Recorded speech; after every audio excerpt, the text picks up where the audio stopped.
യേശുവിൽ ഏറ്റവും അനുഗ്രഹീതരായവരെ, daily blessing എന്ന ഈ അനുഗ്രഹീത ശുശ്രൂഷകളിലൂടെ ദൈവത്തിൻ്റെ സ്നേഹവും ദൈവത്തിൻ്റെ കരുണയും ദൈവം നൽകുന്ന അനുഗ്രഹങ്ങളും അനുഭവിക്കാൻ ഒരുങ്ങുന്ന എല്ലാ അവസരത്തെയും സമയത്തെയും ഓർത്ത് നന്ദി പറയാം. ഇന്നലെ മുതൽ കുട്ടികൾക്ക് വേണ്ടിയുള്ള പ്രാർത്ഥനകൾ ആരംഭിച്ചു. ഒരുപാട് പ്രാർത്ഥനകൾ ഞങ്ങൾക്ക് ലഭിക്കുന്നുണ്ട്. അവരെല്ലാം ഓർത്ത് പ്രാർത്ഥിക്കുന്നു. നേരിട്ട് ഇവിടെ വന്ന് എഴുതി തന്നവരും വീട്ടിൽ എഴുതി വെച്ച് പ്രാർത്ഥിക്കുന്നവരുമുണ്ട്. നമ്മുടെ പ്രാർത്ഥന ഒരിക്കലും പരാജയപ്പെടുകയില്ല. പ്രാർത്ഥന ഒരു അനുഗ്രഹമായി മാറും.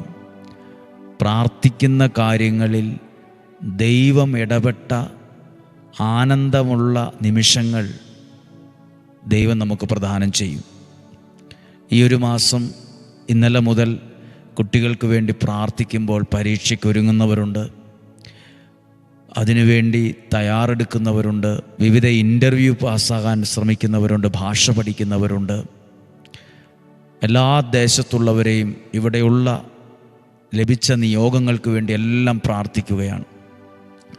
നമുക്കിങ്ങനെ പ്രാർത്ഥിക്കാം. കർത്താവായ യേശുവേ, ഞങ്ങൾ ആരുടെയൊക്കെ പേരുകൾ, ആവശ്യങ്ങൾ, നിയോഗങ്ങൾ സമർപ്പിച്ചാണോ പ്രാർത്ഥിക്കുന്നത് അവരെയെല്ലാം അങ്ങ് കരം നീട്ടി തൊടണമേ.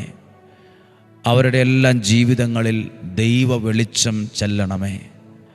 അവർക്ക് ബുദ്ധിയും ശക്തിയും കഴിവും സാമർഥ്യവും ധൈര്യവും എല്ലാം കൊടുത്ത് അനുഗ്രഹിക്കണമേ. കുഞ്ഞുങ്ങളിൽ സാമർഥ്യവും കഴിവും അനുഗ്രഹങ്ങളും കൊടുക്കണമേ. വിജയിച്ചു കയറി വരാനുള്ള വലിയ ദൈവാഭാഗ്യം, അനുഗ്രഹം അവർക്ക് കൊടുക്കണമേ എന്ന് ഞങ്ങൾ പ്രാർത്ഥിക്കുന്നു. ദൈവം നമ്മളെ അനുഗ്രഹിക്കട്ടെ എന്ന് പ്രതീക്ഷയോടെ നമ്മൾ ഈ വചനം കേൾക്കുകയാണ്. വിശുദ്ധ മത്തായിയുടെ സുവിശേഷം 2-ാം അധ്യായം 8 മുതലുള്ള വാക്യമാണ്. ആ വാക്യം വായിക്കുന്നത് ഒരു കാര്യത്തെ വളരെ ഗൗരവത്തോടെ നിങ്ങളുടെ ശ്രദ്ധയിൽ കൊണ്ടുവരാനാണ്. ഇത് ക്രിസ്മസുമായി ബന്ധപ്പെട്ട് പറയുന്ന വചനമാണെങ്കിലും ഈ വചനത്തിനകത്ത് ചില കാര്യങ്ങൾ ബോധ്യപ്പെടാനുണ്ട്. ഒരുപക്ഷെ ഇത് കുട്ടികളോട് മാത്രമല്ല, മാതാപിതാക്കൾക്ക് കൂടിയുള്ള ഒരു അനുഗ്രഹമുള്ള വചനമാണ്. വായിക്കുകയാണ്. അവൻ അവരെ ബെത്ലഹേമിലേക്ക് അയച്ചുകൊണ്ട് പറഞ്ഞു, പോയി ശിശുവിനെ പറ്റി സൂക്ഷ്മമായി അന്വേഷിക്കുക. അവനെ കണ്ടു കഴിയുമ്പോൾ ഞാനും ചെന്ന് ആരാധിക്കേണ്ടതിന് എന്നെയും അറിയിക്കുക. രാജാവ് പറഞ്ഞത് കേട്ട് അവർ പുറപ്പെട്ടു. കിഴക്കു കണ്ട നക്ഷത്രം അവർക്ക് മുൻപേ നീങ്ങിക്കൊണ്ടിരുന്നു. അത് ശിശു കിടക്കുന്ന സ്ഥലത്തിന് മുകളിൽ വന്നു നിന്നു. ഹേറോദോസ് ജ്ഞാനികളോട് പറയുവാണ്, ശിശുവിനെ നിങ്ങൾ ചെന്ന് കണ്ട് എന്നോടും കൂടെ തിരിച്ചു വന്ന് വിവരം പറയണം, എനിക്കും പോയി ആരാധിക്കണം. ശരിക്കും ഈ ഹേറോദോസിൻ്റെ ഉദ്ദേശം ശരിയല്ല. ഇവിടെ ഞാൻ നിങ്ങളോട് ഈ വചനം പറഞ്ഞത് നല്ല വാക്ക്, നമ്മളോട് സ്നേഹമുള്ളതുപോലെ, നമ്മളോട് കരുതലുള്ളതുപോലെ ഭയങ്കര വാക്കുകൾ പറഞ്ഞ് നമ്മളെ ചതിക്കുന്നവരെ മനസ്സിലാക്കാനുള്ളൊരു കഴിവ് വേണം. സ്നേഹത്തോടെ കൂടെ നിന്ന് ചതിക്കുന്നവരെ മനസ്സിലാക്കാനുള്ള കഴിവ് വേണം. ഇത് ജ്ഞാനികൾക്ക് കിട്ടി. അത് പറയാനാണ്. ഹേറോദോസ് പറഞ്ഞെന്താ? എനിക്കും ചെന്ന് ആരാധിക്കണം. നിങ്ങൾ ശിശുവിനെ കണ്ട് ആരാധിച്ചതിന് ശേഷം എന്നോടും കൂടെ വന്ന് പറയണം, എനിക്കും പോയി ആരാധിക്കണം. കേട്ടാ എന്ത് നല്ല വാക്കാണ്, നല്ല കാര്യമല്ലേ? പക്ഷെ അതിനകത്തൊരു ചതി ഉണ്ടായിരുന്നു ഹേറോദോസിന്. 11-ാമത്തെ വാക്യം, അവർ ഭവനത്തിൽ പ്രവേശിച്ച്, ജ്ഞാനികൾ ഭവനത്തിൽ പ്രവേശിച്ച് ശിശുവിനെ അമ്മയായ മറിയത്തോടുകൂടെ കാണുകയും അവനെ കുമ്പിട്ട് ആരാധിക്കുകയും ചെയ്തു. നിക്ഷേപപാത്രങ്ങൾ തുറന്ന് പൊന്നും കുന്തിരിക്കവും മീറയും കാഴ്ചവെച്ചു. അടുത്ത ഭാഗം, ഹേറോദോസിൻ്റെ അടുത്തേക്ക് മടങ്ങിപ്പോകരുതെന്ന് സ്വപ്നത്തിൽ മുന്നറിയിപ്പ് ലഭിച്ചതനുസരിച്ച് അവർ മറ്റൊരു വഴിയെ തിരിച്ചുപോയി. അവർ പ്രാർത്ഥിക്കാനും ആരാധിക്കാനും തുടങ്ങിയപ്പോൾ അവർക്ക് നല്ലൊരു തിരിച്ചറിവ് കിട്ടി, ഒരു മുന്നറിവ് കിട്ടി. ആ വാക്ക് മറക്കരുത്. മുന്നറിവ്. എപ്പോഴാണ് അവർക്ക് കിട്ടിയത്? കൊട്ടാരത്തിൽ വച്ചല്ല അവർക്ക് കിട്ടിയത്, ആരാധനയ്ക്കും പ്രാർത്ഥനയ്ക്കും ശേഷമാണ് കിട്ടിയത് മുന്നറിവ്. എന്ത് മുന്നറിവ്? നേരെ തിരിച്ച് ഹെറോദോസിൻ്റെ കൊട്ടാരത്തിൽ ചെന്നാൽ അത് അപകടമാണ്, പുള്ളിയുടെ ഉള്ളിലിരിപ്പ് ശരിയല്ല, ചതിയുള്ളൊരു ചിന്തയുണ്ട്, ചതിയുള്ളൊരു മനസ്സുണ്ട്, ആരാധിക്കാൻ വേണ്ടിയൊന്നും അല്ല ഞങ്ങളോട് തിരിച്ച് ചെന്ന് അവിടെ ചെല്ലാൻ പറഞ്ഞത് എന്നവർക്ക് മുന്നറിവ് ലഭിച്ചു.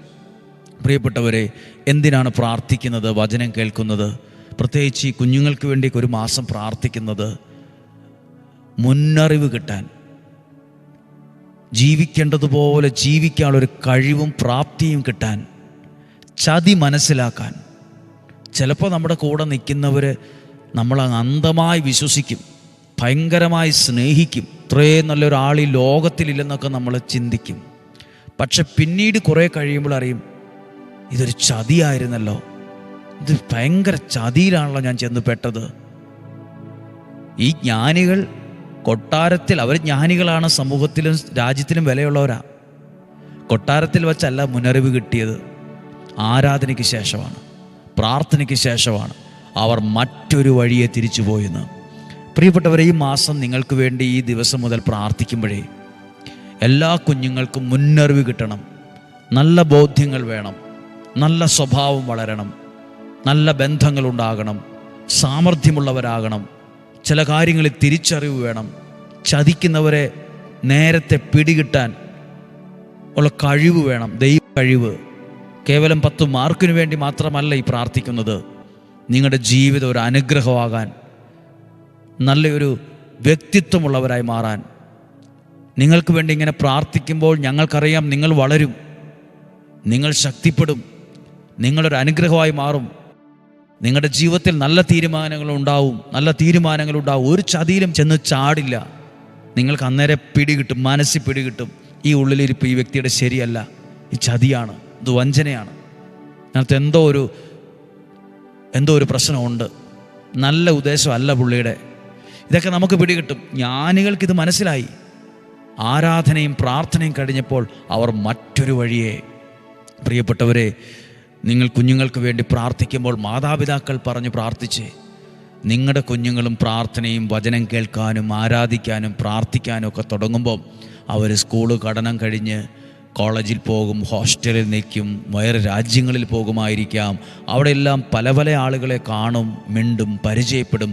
അവിടെയൊക്കെ ഒരു മുന്നറിവോടെ, പാകതയോടെ, പക്വതയോടെ, വ്യക്തിത്വത്തോടെ ജീവിക്കാൻ, പെരുമാറാൻ, പ്രവർത്തിക്കാൻ, രക്ഷപ്പെടാൻ ഒരു കഴിവ് വേണമെങ്കിൽ എപ്പോഴാ ജ്ഞാനികൾക്ക് ഈ കഴിവ് കിട്ടിയത്? എപ്പോഴാ ജ്ഞാനികൾക്ക് ഈ തിരിച്ചറിവ്, മുന്നറിവ് കിട്ടിയത്? ആരാധനയ്ക്ക് ശേഷമാണ്, പ്രാർത്ഥനയ്ക്ക് ശേഷമാണ്. നിങ്ങളും പ്രാർത്ഥിക്കാൻ തുടങ്ങുമ്പോൾ ദൈവം നല്ല മുന്നറിവുകളെ ദൈവം തരും. ഒരു ചതിയിലും ചെന്ന് ചാടില്ല. പരീക്ഷയ്ക്ക് ഒരുങ്ങുന്നവർക്ക് വേണ്ടി പ്രാർത്ഥിക്കട്ടെ. +1, +2, SSLC, അതുപോലെ മറ്റ് പരീക്ഷകൾ, ഇൻ്റർവ്യൂ, എല്ലാവരും ഓർത്ത് പ്രാർത്ഥിക്കുവാണ്. കർത്താവേ, ഇവർക്ക് പഠിക്കാനുള്ള കഴിവും ഓർമ്മശക്തിയും ബുദ്ധിശക്തിയും മാനസികവും ശാരീരികവുമായുള്ള ആരോഗ്യവും കുടുംബത്തിന് അതിനെ പറ്റിയ അന്തരീക്ഷം എല്ലാം ഉണ്ടാകട്ടെ. നന്നായിട്ട് പഠിച്ച് നല്ലൊരു വിജയമായി അത് മാറും. പഠിക്കുന്ന കാര്യങ്ങൾ മനസ്സിൽ പതിപ്പിച്ചതുപോലെ അത് അനുഗ്രഹമായി തീരട്ടെ. നിങ്ങൾക്ക് കേവലം ഒരു മാർക്ക് കൂടുതൽ കിട്ടാൻ വേണ്ടി മാത്രമല്ല, നിങ്ങൾക്ക് നല്ലൊരു വിജയം ഉണ്ടാകണം. അതിനേക്കാൾ ഉപരിയായി നല്ലൊരു വ്യക്തിത്വമുള്ളവരായി നിങ്ങൾ മാറണം, അനുഗ്രഹമുള്ളവരായി നല്ലപോലെ എല്ലാവരോടും സ്നേഹത്തോടെ പെരുമാറാനുള്ള കഴിവ് ഉണ്ടാകണം, പ്രവർത്തിക്കാനുള്ള കഴിവുണ്ടാകണം, ധൈര്യമുള്ളവരാകണം. പേടിച്ച് പുറകോട്ട് പോകുന്നവരാകരുത്, ധൈര്യമുള്ളവരാകണം, സാമർഥ്യമുള്ളവരാകണം, പഠിക്കാൻ കഴിവുള്ളവരായി മാറണം, അനുഗ്രഹമായി മാറണം. നിങ്ങൾക്ക് വേണ്ടി ഞങ്ങൾ പ്രാർത്ഥിക്കുന്നു. ആരുടെയൊക്കെ പേരുകൾ ഈ അൾത്താരയിലുണ്ടോ, ആരുടെയൊക്കെ പേരുകൾ അവരവരുടെ ഭവനങ്ങളിലിരുന്ന് ഓരോ മകൾക്ക് വേണ്ടി, മകന് വേണ്ടി പ്രാർത്ഥിക്കുന്നുണ്ടോ, അവരെല്ലാം അനുഗ്രഹിച്ച് പ്രാർത്ഥിക്കുന്നു. ദൈവമേ, അങ്ങയുടെ നാമത്തിൽ അവരെ ഏൽപ്പിക്കുന്നു, ഈ വചനത്തോടെ ഏൽപ്പിച്ച് പ്രാർത്ഥിക്കുന്നു. നമ്മുടെ കർത്താവ് ഈശോ മിശിഹായുടെ കൃപയും പിതാവായ ദൈവത്തിൻ്റെ സ്നേഹവും പരിശുദ്ധാത്മാവിൻ്റെ സഹവാസവും കൂടെ ഉണ്ടായി. പ്രത്യേകിച്ച് ഈ മാസം പ്രാർത്ഥിക്കുന്ന കുഞ്ഞുങ്ങൾ, അവർക്ക് വേണ്ടി പ്രാർത്ഥിക്കുന്ന മാതാപിതാക്കൾ, ചിലപ്പോൾ കുറവുകളുള്ള കുഞ്ഞുങ്ങളാകാം, ഹോസ്പിറ്റലിലാകാം, ആരോഗ്യ പ്രശ്നമുണ്ടാകാം, പരിക്ക് പറ്റിയിരിക്കുമായിരിക്കാം, പല കാര്യങ്ങളാൽ ഭാരപ്പെടുന്ന സാഹചര്യം ഉണ്ടാകാം. എന്തുമാകട്ടെ, നിങ്ങളുടെ കുഞ്ഞുങ്ങൾ അനുഗ്രഹമായി വരും. നിങ്ങളുടെ കുഞ്ഞുങ്ങൾ രക്ഷപ്പെട്ട് വരും. അവരുടെ സ്വഭാവത്തിൽ, ഓർമ്മയിൽ, ബുദ്ധിയിൽ, പെരുമാറ്റത്തിൽ മാറ്റങ്ങളുണ്ടാകും. അവരുടെ ജീവിതത്തെ അഡിക്ഷൻസൊക്കെ മാറിവരും. അവർക്ക് ദൈവാനുഗ്രഹം ഉണ്ടാകും. രോഗങ്ങൾ, അപകടങ്ങൾ, ദുർമരണങ്ങൾ മാറിപ്പോകും. ദീർഘായുസ്സും ആരോഗ്യവും ഉണ്ടാകും. നല്ല വിജയമുണ്ടാകും. കുഞ്ഞുങ്ങൾ ഭവനത്തിൻ്റെ അനുഗ്രഹമായി മാറും. നിങ്ങളുടെ കുഞ്ഞുങ്ങളെ ഓർത്ത് ആ ദേശത്ത്, ആ നാട്ടിൽ, ആ പ്രിയപ്പെട്ടവരിൽ 10 പേരെങ്കിലും പറയാൻ ഇടവരട്ടെ, നിങ്ങളുടെ കുഞ്ഞുങ്ങൾ ഒരു അനുഗ്രഹമാണെന്ന് മാതാപിതാക്കളോട് പറയക്ക. അത്രയും അവർ അനുഗ്രഹിക്കപ്പെടട്ടെ. ഇന്നും ജീവിക്കുന്ന യേശുവിൻ്റെ നാമത്തിൽ ഇന്ന് ലോകം മുഴുവൻ അർപ്പിച്ച എല്ലാ വിശുദ്ധ ബലിയുടെയും യോഗ്യതയിൽ നിങ്ങളെ അനുഗ്രഹിച്ച് പ്രാർത്ഥിക്കുന്നു, ഇപ്പോഴും എപ്പോഴും എന്നേക്കും. ആമേൻ. പ്രിയപ്പെട്ടവരെ, കുഞ്ഞുങ്ങൾക്ക് വേണ്ടി, കൊച്ചു കുഞ്ഞുങ്ങൾക്ക് വേണ്ടിയൊക്കെ പ്രാർത്ഥിക്കുവാണ്. നിങ്ങൾ സാധിക്കുന്ന എല്ലാവരോടും പറയണം ഈ വചനങ്ങളൊക്കെ കേൾക്കാൻ, പ്രാർത്ഥിക്കാൻ. നിങ്ങളുടെ ഗ്രൂപ്പുകളിലും, പള്ളിയുടെ ഗ്രൂപ്പിലും, ഫ്രണ്ട്സ് സർക്കിളിലും ഒക്കെയും ഈ വചനങ്ങൾ എത്തിക്കണം. എല്ലാവരും ഇഷ്ടപ്പെടുവോ അംഗീകരിക്കുമോ എന്നെനിക്കറിയില്ല. പക്ഷെ നിങ്ങളുടെ മനസ്സ് തോന്നിക്കുന്നെങ്കിൽ നമ്മളെക്കൊണ്ട് കഴിയുന്ന ഓരോരുത്തരിലും വചനം എത്തിക്കാൻ കഴിയട്ടെ. നാളെയും മുടങ്ങാതെ നമുക്ക് ഈ പ്രാർത്ഥനയിൽ പങ്കെടുക്കണം. 5:30 തന്നെ ഒക്കുവാണെങ്കിൽ ഒരുമിച്ച് വരണം, പ്രാർത്ഥിക്കണം. സ്വർഗത്തിലെ ദൈവം എന്നെ നിങ്ങളെ അനുഗ്രഹിക്കട്ടെ. നാളെയും 5:30 കാണുന്നത് വരെ വലിയവനായ ദൈവം, സ്വർഗത്തിലെ ദൈവം എന്നെയും നിങ്ങളെയും സൂക്ഷിക്കട്ടെ. ആമേൻ.